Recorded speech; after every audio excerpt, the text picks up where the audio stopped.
O Brasil tem o pior e mais ineficiente sistema tributário do mundo.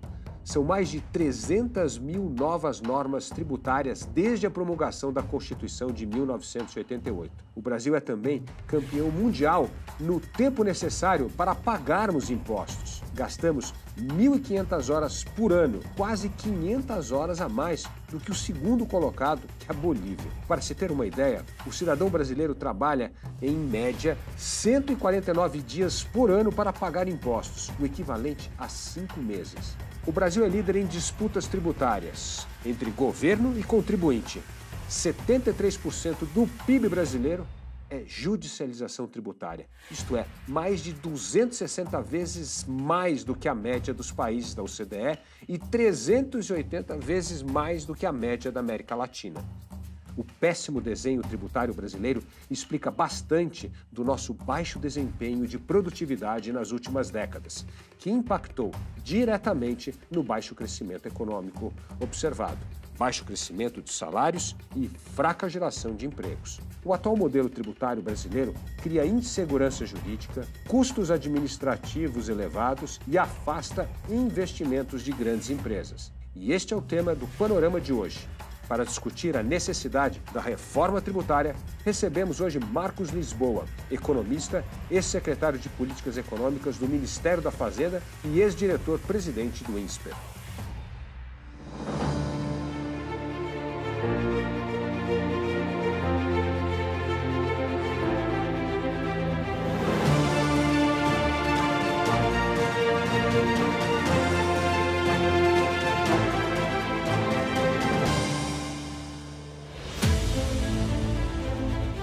Marcos Lisboa, muito bem-vindo ao Panorama, muito obrigado pela sua presença aqui. Obrigado pelo convite. Um minutinho aqui, olha, antes de começar o nosso programa, eu tenho um recado para você. Em junho deste ano, o Brasil Paralelo vai lançar sua nova produção original, Infiltrados Venezuela. Escutamos muitos relatos sobre esse país. Uns dizem que a Venezuela vive um excesso de democracia. Já o relatório da ONU acusa a Venezuela de crimes contra a humanidade. Mas afinal, o que é a Venezuela? A equipe da Brasil Paralelo viajou até lá, na companhia do Bruno Musa, para poder ver em detalhes o que está acontecendo.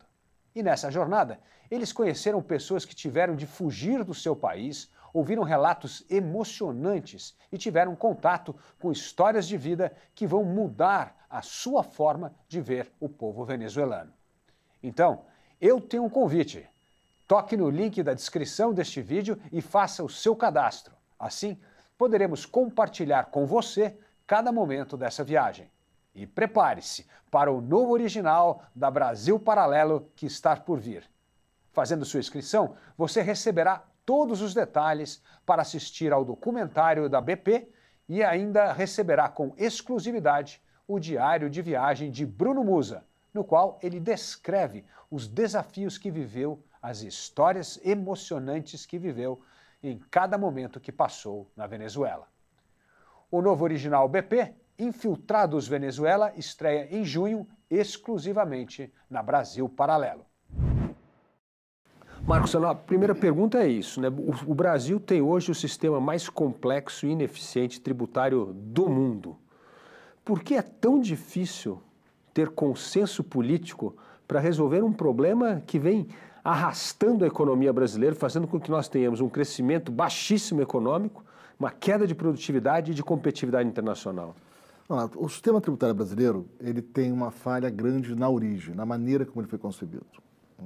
E aqui acho que é importante começar separando dois temas. Uma coisa que é uma discussão absolutamente legítima é o quanto que a sociedade quer cobrar de impostos. Tem países que cobram mais impostos, tributos, né, ou menos impostos, tributos. Outra questão é como você cobra esses tributos. E é aqui que a gente entrou num caminho muito complicado que é difícil desarmar. Quer dizer, já há 50 anos, né, a profissão entendeu? Bom, primeiro você tem dois tipos principais de tributos, né, usualmente. O resto é muito pequenininho no mundo inteiro, que é consumo e renda. Né? Você tributa a decisão de consumir das pessoas, e você tributa a renda das pessoas, né? Salários, lucros, enfim, aluguéis. né? Tem um certo consenso que a tributação sobre a renda deve ser progressiva. Quem tem uma renda menor paga proporcionalmente menos, quem tem uma renda maior paga proporcionalmente mais. A questão é como é que se implementa esses tributos. Vamos começar pelo consumo, que é onde está a parte mais caótica brasileira, né? O que você não quer que a tributação sobre o consumo faça é que ela leve as empresas a escolherem tecnologias piores, né? Escolher métodos de produção ou de organização mais ineficientes por causa do tributo. É isso que você não quer. Olha, assim, você quer botar bastante? Tributa bastante. Mas tenta não atrapalhar a produção, né? Para o país não ficar mais pobre, porque precisa. E há muito tempo, já há 50 anos, você descobriu que tem uma maneira de fazer isso, que é o imposto sobre o valor adicionado. Que, no fundo, é um imposto sobre a decisão final de consumir. Então, tudo que você consumir, você foi ao cabeleireiro, ao supermercado, comprou um carro, qualquer decisão de consumo, comprou um livro, roupa, tem a mesma alíquota de imposto. Vai 15%, 20%, 25%. É a mesma alíquota. Sobre a decisão final de consumir. Os Estados Unidos faz assim, a propósito, né? O resto do mundo cobra de outra maneira, que tem boas razões para isso, né? Porque, claro, se você tem uma alíquota muito pesada na última decisão, na etapa da produção, você induz muita sonegação. E a maneira como o mundo descobriu, como é que eu cobro isso devagarzinho ao longo do processo produtivo para garantir que quando chegar no fim, a alíquota é a mesma sobre tudo. Em cada etapa, você cobra a mesma alíquota sobre o que é o valor adicionado naquela etapa. Isso é, você pega toda a nota fiscal que você comprou, tira a nota fiscal do que você vendeu, a diferença entre o que você vendeu menos o que você comprou é o valor adicionado.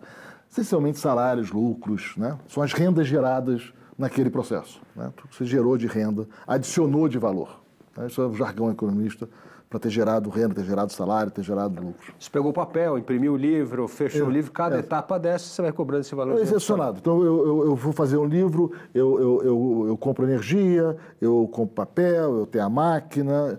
Isso tudo, né? Quando eu vender o livro, para calcular o imposto, eu desconto tudo isso. Né? Aí o que sobrar, que é o salário do editor, né? O salário das pessoas, o lucro do proprietário e tudo mais, eu tenho uma alíquota única sobre isso. E você mostra que quando você faz isso, tem duas coisas. Primeiro, de fato, você, ao fazer isso aqui, no fim, todo mundo pagou, toda a decisão de consumo paga a mesma alíquota. Parte número 1.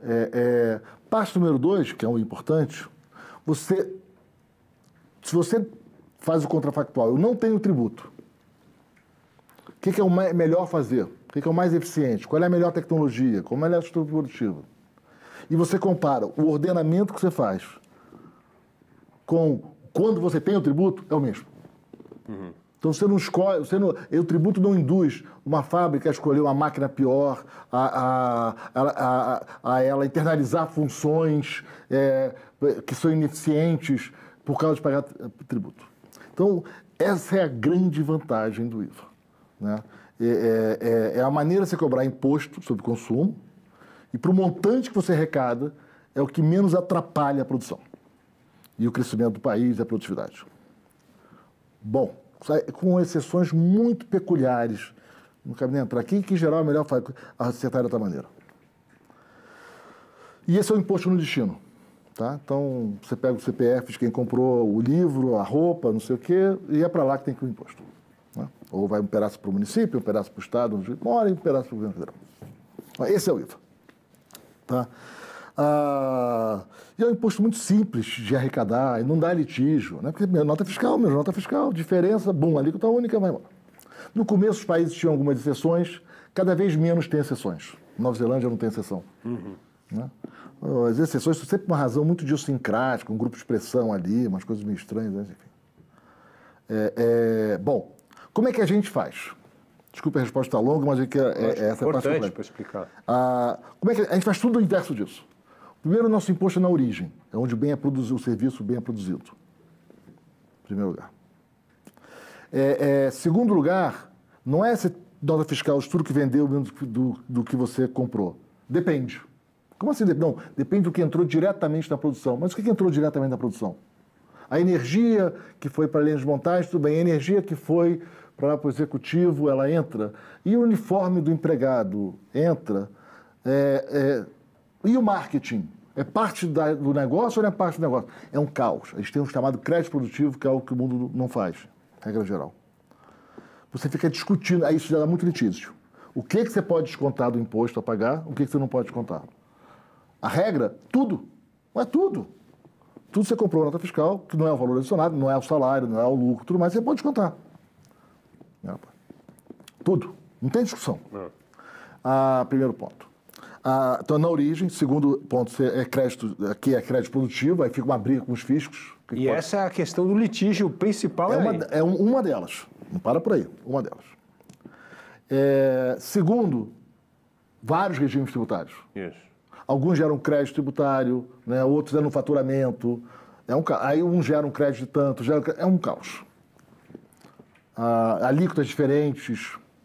Pior, por tipo de produto. Luiz, se tributar por tipo de produto é uma insanidade. Como é que você diferencia os produtos?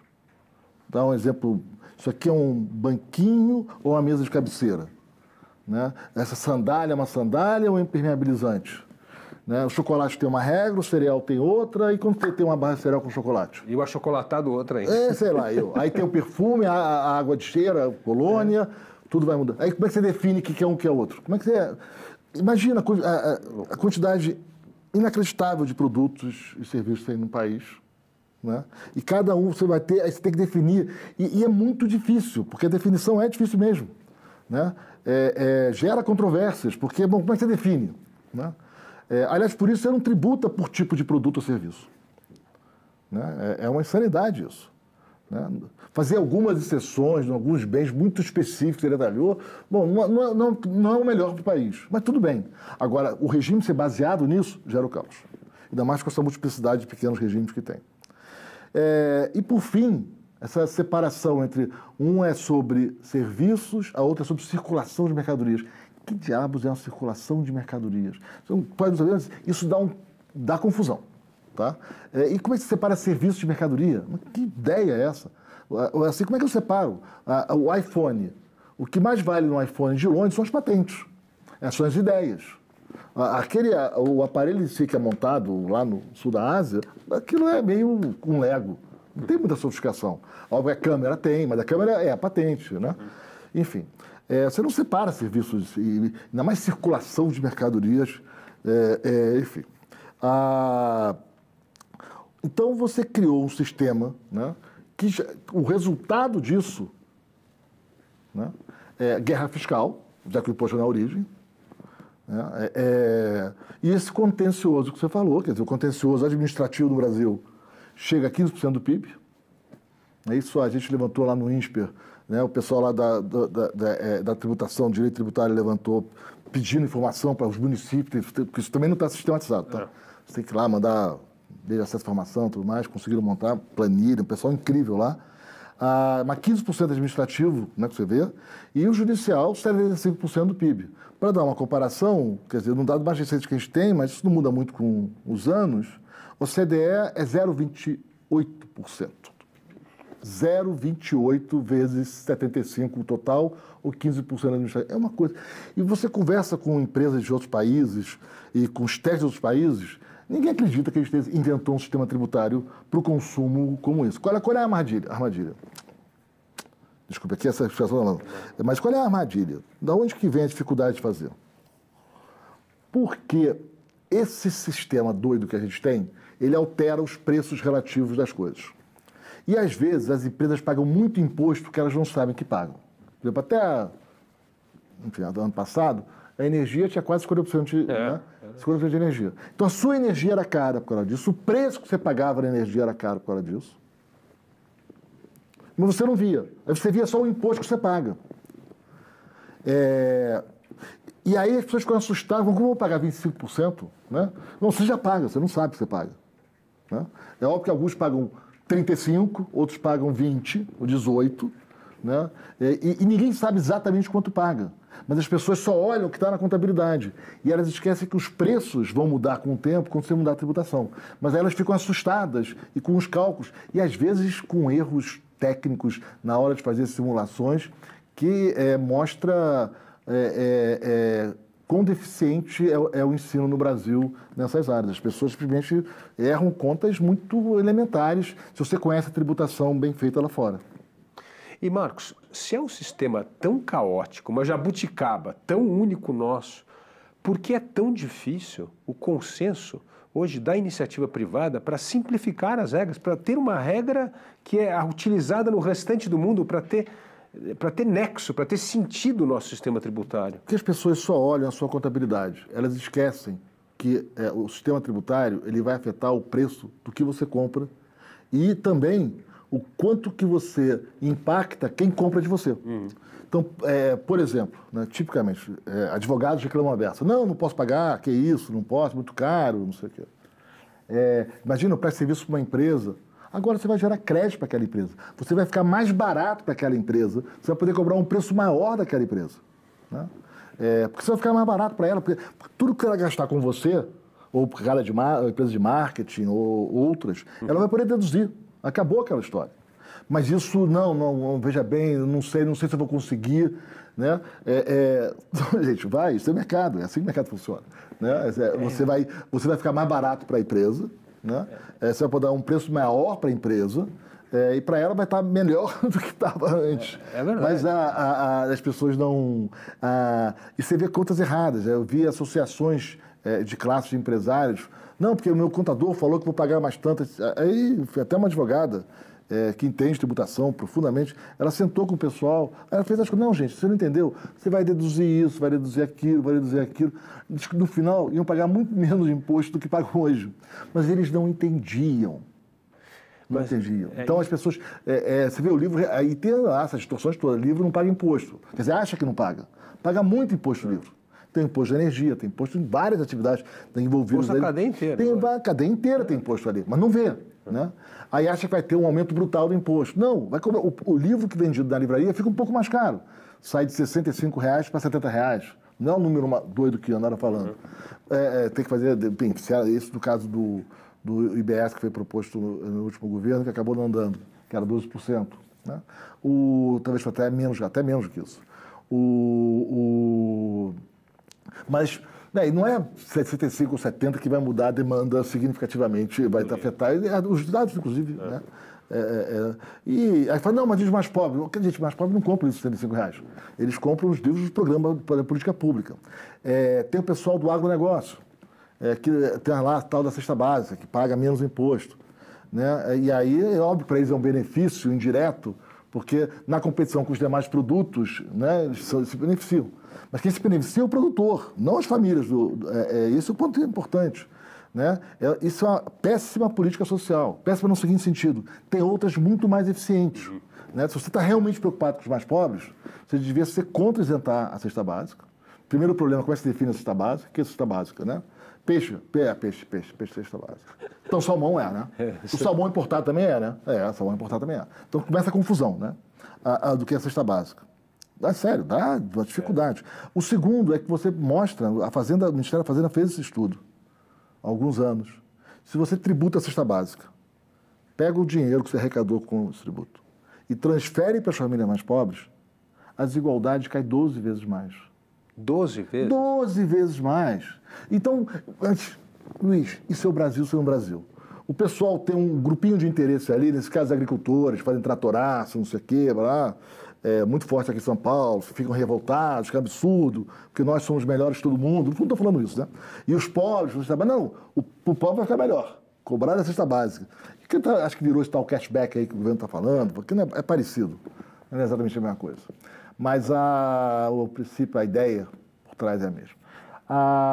Mas você põe um grupo social na frente e atrás que vem uma legião de grupos de interesse que não tem nada a ver com os mais pobres e que aproveita da celeuma para morder nacos do Estado no velho patrimonialismo. Mas, Marcos, nós temos dois desafios. O primeiro, então, é essa educação do setor produtivo, para ele entender realmente qual que é o impacto do IVA, porque se não tivesse educação, cada um vai defender, como você disse, o seu cercadinho e a coisa não anda. E o segundo temor hoje é dos governadores e dos prefeitos que também acham que vão perder muita receita. Então, nós temos dois mitos que precisam ser enfrentados para esse negócio da reforma tributária andar. Não, tem alguns que vão perder mesmo. Quer dizer, os estados ricos como São Paulo, né? Acho que o Espírito Santo perde um pouco, né? E os mais pobres vão ganhar. Mas, gente, você quer desigualdade ou não? As cidades ricas vão perder um pouco, é possível, algumas, não são muitas. A maioria das 5 mil cidades vai ganhar, né? É isso mesmo. As pessoas falam que dizer desigualdade, não, né? Isso sim, termina com essa guerra fiscal que a gente tem. Né? É verdade, é isso. Mas o país é melhor. O ponto é, para o país é melhor. A gente quer continuar sendo um país de baixo crescimento. Tudo bem, um país de baixo crescimento há 40 anos. A gente está empobrecendo em relação aos países ricos e empobrecendo muito em relação aos demais emergentes. Continua com o sistema tributário, esse é um tijolo importante. É condenar ao baixo crescimento. Isso aí é uma etapa, porque tem muito mais. Quer dizer, essas distorções do sistema tributário, Luiz, elas são comuns nas regras nacionais brasileiras de maneira disseminada. Quer dizer, no Brasil, o setor privado, uma parte importante dele, aprendeu a fazer negócios obtendo favores do Estado. Leva em conta o subsídio, está no preço. O subsídio, a distorção tributária, a proteção do comércio exterior, é uma norma técnica que dificulta alguém entra, uma rede de controle nacional. E o governo acha que está promovendo o desenvolvimento. Não, ele está promovendo atraso com isso. Porque com isso, o que resulta nisso são, em geral, empresas que não conseguem competir, que elas são mais ineficientes, por isso elas precisam da proteção. Aí, quando você fala de reforma tributária, abertura comercial, né, regras bem iguais para todo mundo, competição, eles tremem, porque eles não conseguem. Eles falam, não, eu não consigo. Porque o Brasil é diferente, o Brasil, o custo de capital é... Imagina a Austrália vendendo coisas para a Europa. Né? Óbvio que vai ter um custo de logística maior. O Brasil tem um problema de custo de capital alto? Tem, mas isso é parte dos nossos problemas a serem enfrentados de uma maneira organizada. Mas não com base nisso piorar ainda mais o país com essas distorções. Né? O sistema tributário ele incentiva técnicas muito obsoletas no Brasil. Estruturas organizacionais. Né? Você verticaliza a produção para pagar menos imposto, e você não faz muito bem. Né? Enfim, uma série de problemas, o resultado é um país que cresce pouco. Agora, Marcos, talvez para tirar um pouco esses temores em torno da reforma tributária, não só precisamos explicar mais para as pessoas, mas aí tem duas coisas que é importantes. Estou falando do setor público primeiro.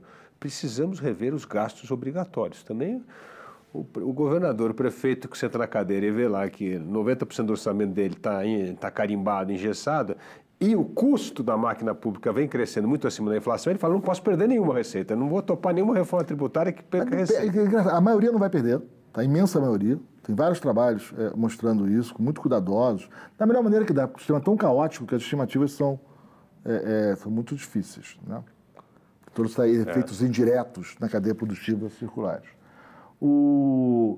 Esse é um outro ponto. Eu prometo voltar a esse ponto na sequência, porque tem um outro lado. Quer dizer, o imposto de consumo é para ser neutro, para não atrapalhar o crescimento. Agora, aí você fala, e a parte de justiça social? Ela tem duas componentes. Uma componente é a arrecadação por imposto de renda, que aí sim você faz a progressividade. Né?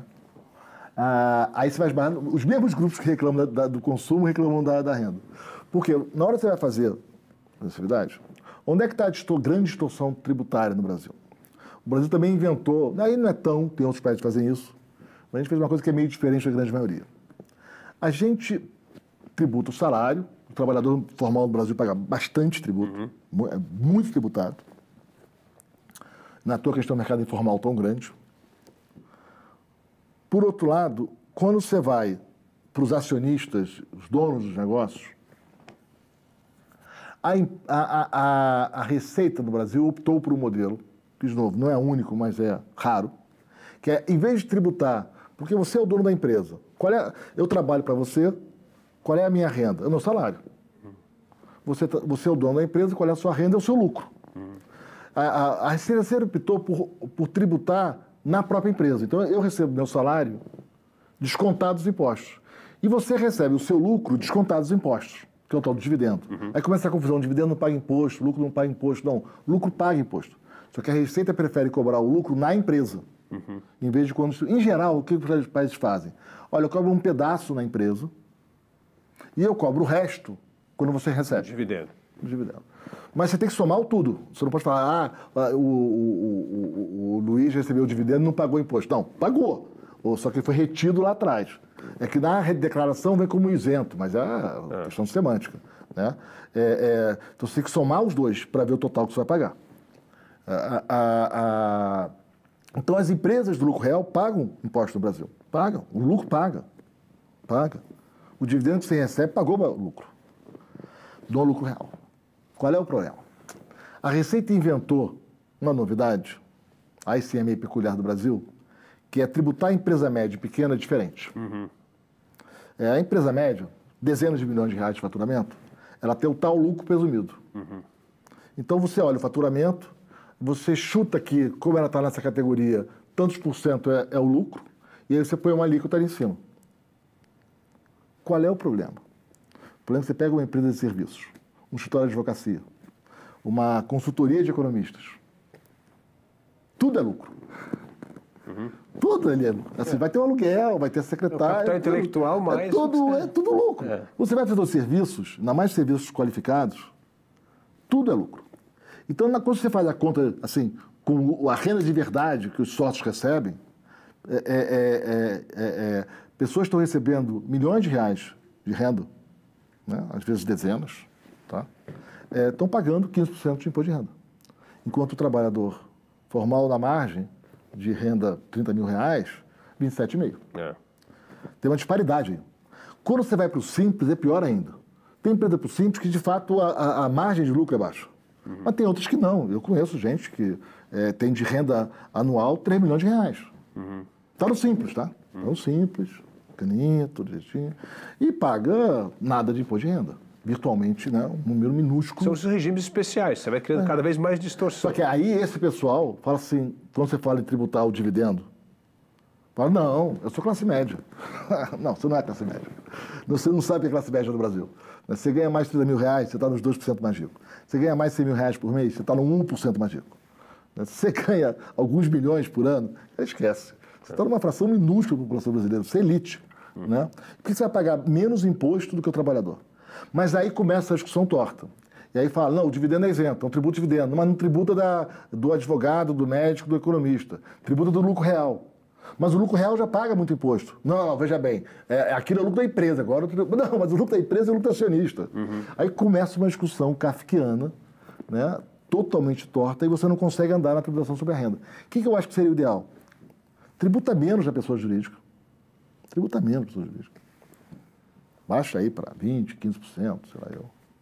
E aí você tributa o dividendo compensando o que foi. Se no lucro real, tudo bem, você faz a conta, olha, pagou 15%, então você vai pagar agora mais 15% no seu dividendo. Não vai dar 30%, porque tem uma continha mais complicada, mas é perto disso. Né? Ou se quiser cobrar 20% depois, tanto faz. Tá? Aí vai pagar um pouco mais de 30% ao ano. Parece uma alíquota razoável, 34%, 35%. Então diminui um pouco o imposto da empresa e cobra mais no dividendo. Para dar um número aí que você acha que o salário é razoável. O que é razoável a grande empresa pagar? Não sei. O lucro, o acionista de grande empresa, 34%, 30%, por aí, tudo bem. Mas já volta a isso. E a mesma coisa do lucro presumido. O lucro presumido você tem que pagar, ou no simples. Se você é pequenininho, no simples, você vai pagar pouco. Agora, se você tem uma renda grande, quer dizer, você tem que tributar pela renda da pessoa, da família. Né? Quer tornar a coisa mais complicada? A grande empresa tem acionista grande, mas a grande empresa tem acionista pequeno. A gente esquece de ter mercado de capitais, tem fundos de pensão. Então, os fundos de pensão, e tem alguns de funcionários do Banco do Brasil, Caixa Econômica, de outras grandes empresas, que investem em grandes empresas. E dessa renda que eles pagam as pensões. Do outro lado da linha não está um banqueiro com uma renda gigantesca. Por isso que o ideal é tributar menos na jurídica. Quando transferir o dinheiro, olha o tamanho. Olha, foi para o Luiz. Cara, o Luiz tem muita renda. Ah, Luiz, você vai ser cobrado mais ainda. Tá? já pagou o imposto ali na empresa, né? Agora você vai pagar mais ainda. Ou transferiu ali para o Antônio, que é o bancário que tem uma pensão de R$10.000. Ah, não, do Antônio eu vou cobrar. Porque eu olho a renda do Antônio, levando em conta que já pagou antes. Então, esse seria o sistema. Mas você tem que olhar para a família para entender a renda, ou para a pessoa, e não olhar para a empresa, porque isso engana. Isso engana muito. Então, tem empresa pequena com acionista muito grande, que tantas pessoas muito ricas, numa faixa muito elitizada do Brasil, e tem acionistas pequenos de grandes empresas que estão, de fato, numa classe média alta.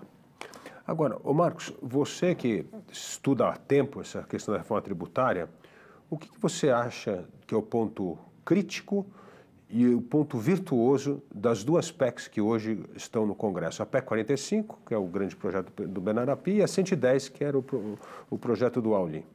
Olha, eu acho que a 110 tem problemas. Está uma quantidade grande de tributos, ela já prevê regimes especiais, né, por lei mais baixa, ela já tem ali o ovo da serpente e tem tributos demais ali, coisas complicadas, né, tem muitas exceções. Quer dizer, a 45 é a mais limpa. E acho que tem uma discussão boa acontecendo na Câmara com o deputado Aguinaldo, né? Eu espero que ela passe incólume dos grupos de pressão. A gente está vendo todo dia serviços. E, de novo, as pessoas jogam muito com a desinformação. Serviço vai pagar mais. Não depende, gente. Serviço à pessoa jurídica, não. Isso é um pedaço grande. Por quê? Porque ele vai ficar mais barato para quem compra. Você vai poder compensar. Quem compra vai poder compensar. Então, você vai poder subir o preço. Não acredito nisso, pai, também. Sim, para a pessoa física, sim. Né? E isso é um lado de desigualdade também, porque é a elite que consome mais serviços. Né? Então, mas os jogos de informação, livro é cultura, vai acabar, que o governo vai acabar com... Não é isso, gente, não é isso. Pelo amor de Deus. O Brasil tem um programa imenso de livro para a população de renda baixa, né? De novo, aí foi com os números, não vai aumentar em 20% o preço do livro, gente, não vai, 25%. Isso quando a alíquota proposta era de 12%. E, de novo, é uma alíquota que não incide sobre o preço final do livro, ela incide sobre só o valor adicionado. Então, gente, não é assim, né? Mas vira uma batalha de narrativas, né? Onde a política se soma à falta de paciência para entender os detalhes técnicos e, vamos ser francos, né? Uma combinação de oportunismo e egoísmo gigantesco que muitos grupos da sociedade brasileira demonstram. Caramba, ninguém quer pensar no Brasil? Não, nós temos o que eu chamo do centrão empresarial. Cada um está lá defendendo o seu... Eu vi advogados que você respeita, pessoas de esquerda, querem combater a desigualdade. Na hora que teve a tributação de dividendo do lucro presumido, corre para lá e fala, sou classe média, sou contra. Mas vem cá, você quer combater a desigualdade ou não? Agora, então, você está dizendo que para a PEC 45 tramitar bem, o que ela precisa evitar agora é ser dilacerada por esses grupos de pressão. Mas isso? Já anúncio a página inteira, mas eu estou um pouco pessimista. Tá? Quer dizer, eu estou um pouco pessimista. Por que você está pessimista? Porque eu estou vendo os grupos muito organizados. Tá? O governo já cedeu na tributação da importação hoje dos bens de baixo valor. Quer dizer, baixou uma gritaria na internet e o governo correu. Né? Caramba, essa era mais fácil. Essa era mais fácil. De produtos até $50. Aqui era mais fácil. Né? E acertar aí o problema lá, né, que tem. Eu acho as tarifas de exportação no Brasil muito altas, e as barreiras do comércio muito altas, tudo, mas para todo mundo. Né? E a Receita tem razão nesse ponto. Mas se nessa que era fácil correu, né, como é que vai ser? Então, estão muito organizados. Eu vejo as organizações do setor privado, às vezes muito oportunistas, mas com frequência, conhecendo muito pouco o assunto. Né? E engraçado que eles se dizem liberais às vezes, mas descrentes de mercado. Então, mas como é que eu garanto que se cair, mudar para o IVA, o preço da energia vai cair? Quem me garante? Não, eu não acredito nisso. No Brasil, não. Mas, gente, tá? Então eu lembro quando fazia as reformas de crédito, 20 anos atrás, né? A primeira foi o consignado. É uma coisa parecida. Né? Porque o consignado, qual foi a ideia? A ideia foi viabilizar uma queda de juros para um grupo específico, a sociedade de trabalhadores, sem precisar de subsídio. Não precisa. Né? O que é o padrão de mercado de crédito que funciona bem? Você tem garantias boas, uma segurança que vai receber sua dívida de volta, mecanismos ágeis para resolver o conflito, e você consegue ter spreads menores, juros menores. Quando você não tem isso, os juros são maiores. E o Brasil não tem. O Brasil tem uma inadimplência alta, é muito difícil resgatar sei lá, o bem dado em garantia, fraude é muito alta no Brasil. Então, naquela época lá, então vamos criar um produto, que é o consignado, que ele é descontado em folha, né? Tem uma série de cuidados para isso acontecer, e aí isso reduz as chances de inadimplência. Ainda que a chance de inadimplência, pela concorrência, a taxa de juros vai cair. Já é proposta lá, primeira lei. Aí lá, bacaninha, aí o pessoal do governo fala assim, Marcos, não vai dar certo. Não vai dar certo. Pessoas amigas, queridas, do governo, não vai dar. Por que não vai dar certo? Não, Marcos, vai virar lucro de banco. Vai cair o custo? Vai cair o custo. Mas e aí? Não, mas aí os bancos vão se apropriar. Mas, presidente, se vai cair o custo é melhor, não é? Né? Se vai cair o custo, já é bom se cair o custo. Vai ter menos inadimplência. Né? Na pior das hipóteses, não piora o consumidor. Eu acho que a concorrência vai levar a baixar juros. Acho que há muita evidência de dados que tem mais concorrência do que vocês imaginam.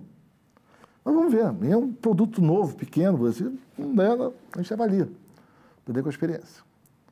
Não, baixou os juros, jogou os juros lá embaixo. Tem trabalhos científicos publicados no exterior sobre consignado, com um grupo de controle, com controles razoáveis, mostrando uma queda grande, expandiu o mercado de crédito. Mesma coisa automóvel, né? Tinha um problema na retomada do carro. Demorava muito tempo, não demora muito tempo, mas demorava mais ainda, o carro voltava dilacerado, os juros eram altos. Aí, enfim, teve numa lei lá que, enfim, mexia com o mercado imobiliário e outras coisas de crédito, também tinham essa parte lá, e aí agilizou a retomada do carro. E tirou algumas burocracias, não precisa entrar aqui nos detalhes. O juros despencou para 1,1%, um pouco mais, né, ao mês. Tem um trabalho que pega microdados de bancos, né, anonimizados e faz os controles antes e depois da lei. É impressionante. Isso foi publicado fora do Brasil também. O título é The Democratization of Credit. Então, quer dizer, você tem muita evidência. O mercado funciona.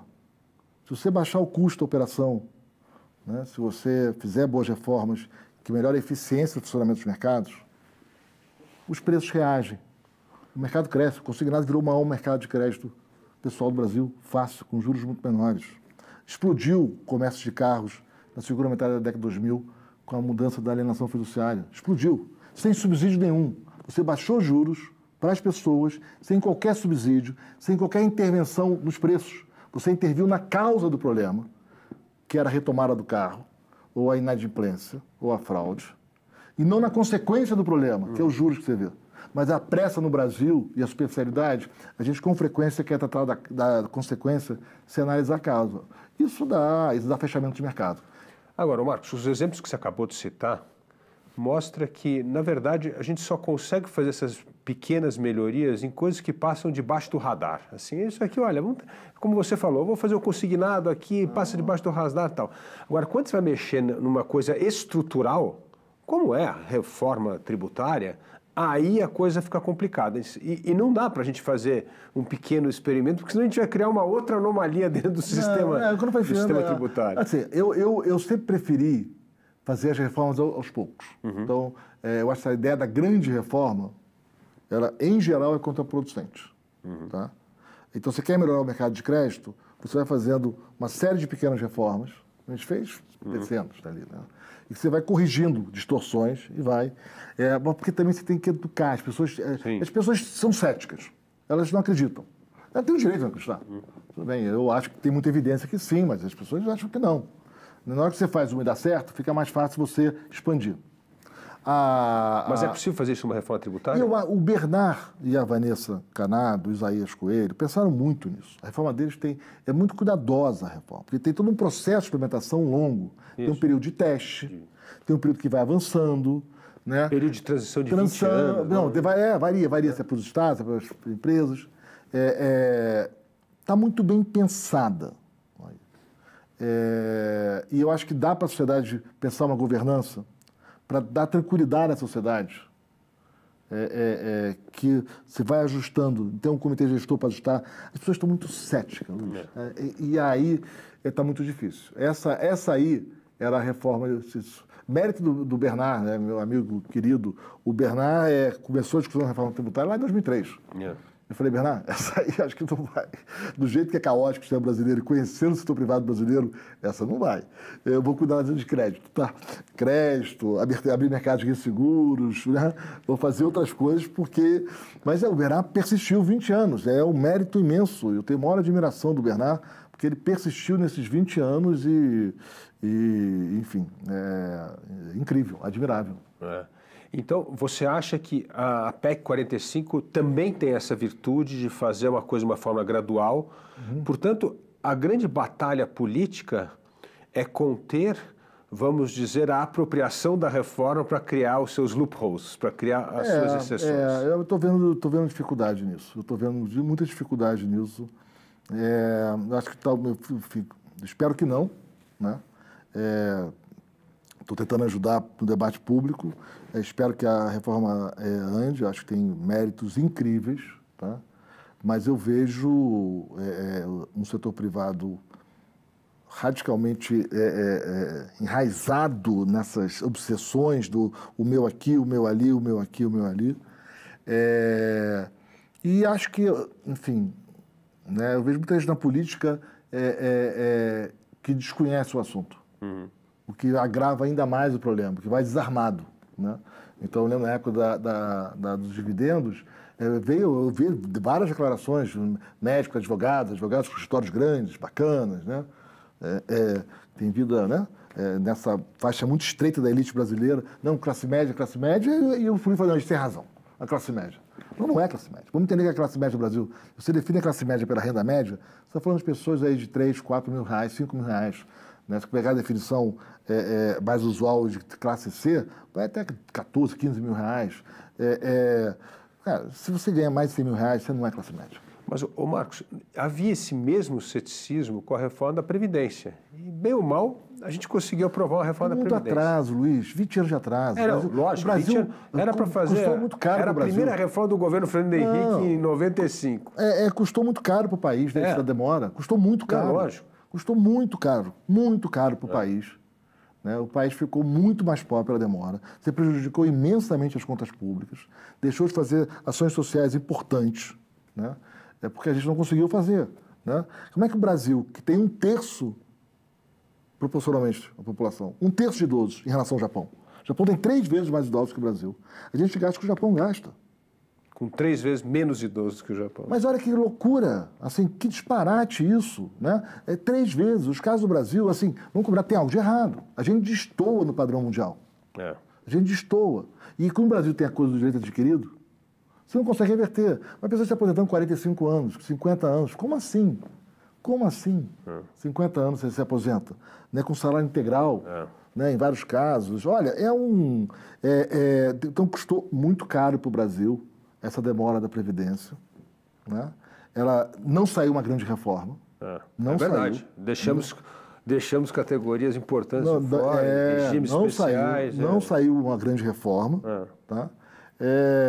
E aí, voltando a uma pergunta sua, que eu prometi retornar, né? A gente não consegue, no Brasil, discutir a qualidade e eficácia da política pública.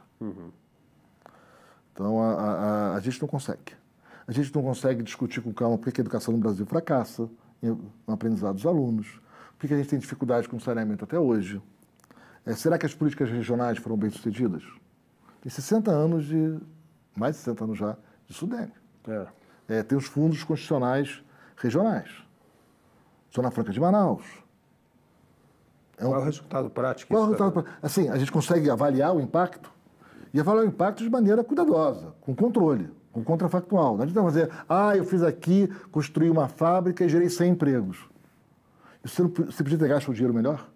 O contrafactual é isso. Né? Você olhar assim, teria um uso alternativo desse dinheiro, teria gerado mais emprego?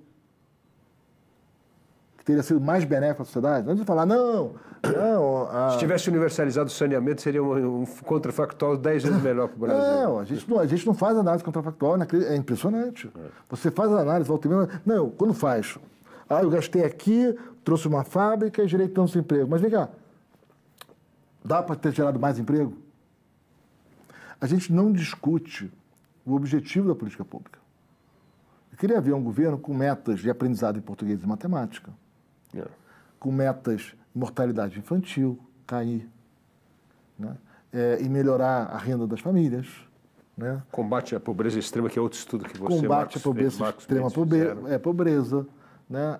Assim, queria ver um governo que começasse pelo cidadão e seus filhos. É isso aí. Eu queria começar pelo cidadão e seus filhos. E não pelas corporações. Não, por lá. E aí, falar assim, bom, o meu objetivo aqui é melhorar a vida das pessoas. Aí eu vou fazer uma política para isso, eu vou avaliar bem se eu estou fazendo bem feito ou não, com controles. E se não tiver, eu vou fazer gestão. E gestão é treinar gente, demitir gente, que existe não pode hoje no setor público. Na prática não pode. Trocar gente de lugar, né? Conseguir reconhecer mais o trabalho de quem faz bem feito, mas também não ficar valorizando quem faz mal feito. Né? A gente não consegue fazer gestão do corpo docente das escolas públicas, né? Para garantir aprendizado dos alunos. Isso é quase um tabu. Né? Você cria lá umas avaliações muito superficiais. Né? Avaliar a qualidade. O judiciário não consegue se avaliar direito. O judiciário americano se avalia. Né? É claro que tem a independência do judiciário, mas o judiciário americano se avalia. Se avalia duramente. Né? Avalia a qualidade das decisões, avalia comportamentos éticos, avalia a atuação no tribunal. A gente não consegue avaliar. Infelizmente, a gente tem uma dificuldade imensa com o processo de avaliação. O corporativismo domina a nossa sociedade. É isso mesmo. E o resultado é uma máquina que fica muito cara, muito ineficiente, e aí para fazer novas coisas precisa de mais dinheiro. Então é um país de renda média baixa, com um Estado grande para o tamanho do Brasil, que não consegue dar conta dos seus problemas sociais. Olha o paradoxo. Né? A gente consegue muito menos em educação do que outros países emergentes, basta olhar o PISA, que gastam o que a gente gasta. Exatamente. Consegue muito mais. Né? Olha o saneamento. Como é que São Paulo não tem um saneamento arrumado? Até hoje a gente não resolveu o imbróglio institucional, que enfim, também a gente inventa umas regras, né? A água é municipal, aí tem que ter o convênio, olha, e a gente não consegue avançar num tema básico como saneamento, água tratada e esgoto. Né? E cuidar dos rios. Né? São Paulo, de repente, falta água em São Paulo. Gente, tem 600 rios nessa cidade. A cidade é em cima de rios. Aliás, é uma pena que botaram as principais avenidas de São Paulo sobre os rios. Devia ser uma cidade linda, linda, com tantos rios cortando, descendo. Córregos, é verdade. Vocês em São Paulo têm as curvas, né, natural dos rios. O carioca não tem, aí inventou as curvas lá na Praia de Copacabana. Né? Mas devia ser uma cidade linda, mas ficou tapada por asfalto. É verdade.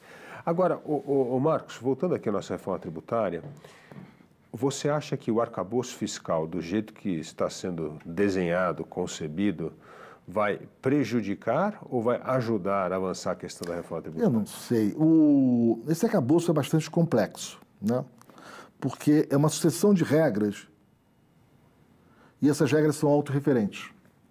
Então não é trivial avaliar o impacto. Porque você tem que... A despesa tem que crescer até 70% da receita, né? Mas se o primário do ano anterior foi satisfeito, se não um pouco menos. Mas aí você tem que crescer pelo menos 0,6% até 2,5% ao ano. 0,7% da receita. Então, se a receita crescer mais, você pode entre 0%, tem que ser pelo menos... Se aumentar a receita, vai aumentar o gasto. Vai aumentar. Agora, não, tem mais que isso. Mas aí você tem, acaba o teto, então a saúde volta a ser indexada pela receita, a despesa com saúde, a despesa com educação, mas a educação tudo bem que já está lá. Mas você tem a política do salário mínimo, que indexa outras políticas públicas, né, que está prometendo um resultado. Tem o salário dos funcionários, que está prometendo um reajuste real. Então você calcula, e o governo falou né, vamos ver como é que vai sair a lei, porque não saiu ainda, né, mas vai lá o primário, aí você vai, então, com essa despesa de hoje eu preciso de tanto de receita. Mas daí a receita vai aumentar a despesa. Aí eu tenho que aumentar a receita, mas aí aumenta a despesa de novo. Né? E tem que ver se está tudo encaixado no 0,6 a 2,5 e no 0,7. Vai ficando né? Você começa com 0,7, depois você vai para os outros, né? Porque aí é mais fácil, vai limpando os problemas. Mas tem uma parte ali que você tem que fazer um sistema recursivo, né? Ou de equações simultâneas, para poder... A gente fez para um sistema recursivo para fazer as estimativas, dá um crescimento para fechar, de novo, não sei como é que vai sair a lei, mas com o que foi anunciado no PowerPoint lá atrás, que tinha aquelas ideias de primário para frente, para fechar o que tem que ter um aumento significativo da carga tributária todo ano, tá? Você tem que aumentar a carga tributária significativamente, tá? Varia um pouco as hipóteses que você faz, mas isso, fazendo as contas, o governo vai ser o mais conservador possível. Um aumento significativo em valores de hoje, daqui a uns 4 anos a gente está rodando com 300 bilhões a mais de receita corrente líquida para o governo federal. 300 bilhões 250, 300, para ter noção, quase, enfim, é muito dinheiro. É um número, assim, não estamos falando aqui um número muito alto. Mas é o que temos. Agora, Marcos, então, aumentando a complexidade do ajuste fiscal, da reforma tributária com essa dificuldade, nós vamos continuar rastejando aí no baixo crescimento econômico, na baixa produtividade, incapaz de competir no comércio global para os próximos 4, 5 anos? Luiz, eu tenho aí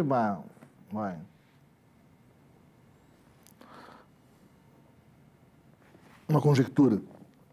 O Brasil é um país curioso. Porque quando a gente tem crise muito grave, a coisa fica muito séria, a gente consegue fazer algumas reformas duras que combatem esses grupos de interesse. Então, quando deu a crise lá dos anos 80, tentaram aqueles planos bem amalucados, né? Nada falou de pé ali, né? Você começou a abertura comercial, o Brasil é um país incrivelmente fechado, ainda mais que hoje. Você começou a cortar subsídios. Você começou a acertar a questão fiscal, a Secretaria do Tesouro, acabou a conta movimento, né? O corte de subsídios foi severo naquela época. Você criou o contingenciamento, em 90, né? Que permitiu ter mais flexibilidade na política fiscal. E você fez superávit primário, em 93, muito alto. E você teve um longo caminho, quer dizer, o Plano Real é o cume de um trabalho gigantesco de anos, quando a casa estava muito arrumada. Quando ficou bem, você vê que o que aconteceu na década de 90 foi o descontrole fiscal de novo. Mais dos estados, também do governo federal, tá? Mas mais nos estados. Aí veio a lei de responsabilidade fiscal. Aí você fez umas reformas duras, de responsabilidade fiscal, não sei o quê. Blá. Aí teve a crise de 2002. Aí foi todo mundo assustado. Ficou assustado, a inflação foi para cima, os juros, né? Brasil, o câmbio foi para cima. Aí o governo novo topou fazer uma agenda bem de ajuste. O Banco Central subiu os juros, teve aumento do primário, aumento duro do primário, né? Encarou aí 6, 8 meses bem difíceis de 2003 para poder fazer o ajuste, mas aí a inflação começou a cair depois, a economia foi se recuperando. E começou aquela agenda de reformas. Crédito, previdência de servidores públicos, enfim, uma série de bacaninhas, coisas que vão acertando a casa. Quando o país ficou bem, aí voltou a crescer, teve lá, foi crescendo, né? 5, 6. Quando foi ficando bem, aí volta... A pressão dos grupos de interesse. Volta. E com um discurso desenvolvimentista. Né? Não, tem que o desenvolvimento da indústria, tem a crédito subsidiado, o custo de capital é caro, tem que proteger a indústria nacional, produção local, isso vai dar certo. Aí veio o Sete Brasil, a Petrobras grandona. Quase quebrou o BNDES. Inovar Alto, automobilística. As X todas. Conteúdo nacional para meio mundo, proteções, subsídios, um PSI, que é um programa de sustentação dos investimentos, custou muito caro o BNDES. O Tesouro estima em 300 bilhões de reais. Que custou o que deu que não voltou, tá? O que o Tesouro deu e não voltou. Deu e não voltou. Tá? Quer dizer, o subsídio foi para o setor privado. O subsídio eram implícitos. Então, nós precisamos de uma crise bem mais grave para tomar juízo e fazer as reformas que precisam. Veio a crise. Isso acabou estourando no governo Dilma. Mas muita coisa disso começou no segundo governo Lula. Né? Estourou lá. Quer dizer, a partir de 2011, a economia começa a desacelerar, ela vai crescendo cada vez menos, o emprego vai ser gerado cada vez menor, tem um picozinho tudo em fim de 2013, mas a tendência é essa aqui, ela vai caindo.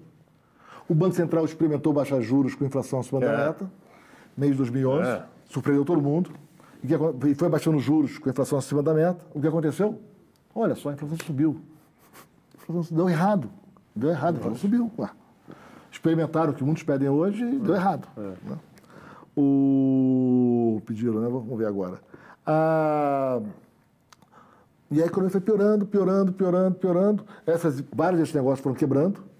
Apesar do subsídio grande dado às empresas, quando você olha os dados das empresas de capital aberto, seja investimento, seja o retorno sobre o capital, tudo cai nesse período. Mas como eu dei subsídio e o investimento caiu, olha só que coisa, hein? A vida é mais complicada do que parece. E aí aquele fim de 14, começo de 15, ele só cruzou o zero. Mas a tendência já veio de muito antes. E os projetos fracassaram, né? Olha quantos projetos fracassaram. Então, aí vem, a gente faz uma agenda de reformas bacana. Né? Botou o teto, não é que botou o teto. Vem o impeachment, aí vem Temer e aí tem teto de gasto, reforma trabalhista. Teto, a curva de juros estava empinada, a curva curta já estava alta, acima de 14. A curva longa estava muito mais alta. Na hora que botou o teto, pode pegar os dados, já são públicos. A curva, bum, virou para baixo. Em outubro já, o Irã começa a baixar juros, o Banco Central começa a baixar juros. Você baixou a curva, né, o teto deu aquela, gente, agora vai ter ordem aqui. A curva inverteu, o Irã começou, a inflação começou a cair, os juros começaram a cair, e de 14, acima de 14 em outubro, ele chegou em março, um pouco acima de 6. Teve a trabalhista, né? Teve uma série de coisas naquele período, né, até a Previdência. Aí a gente até que sai da pandemia razoável. Né? Acho que é razoável.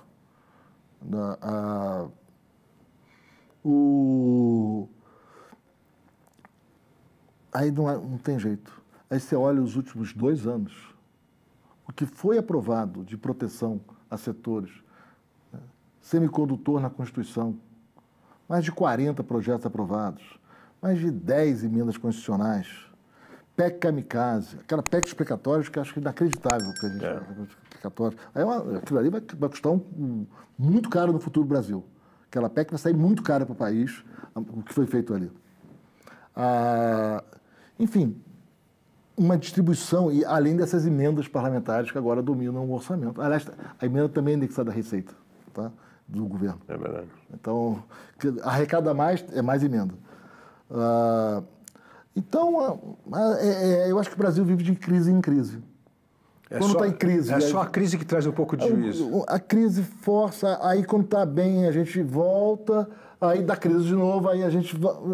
Parece que a gente, enfim...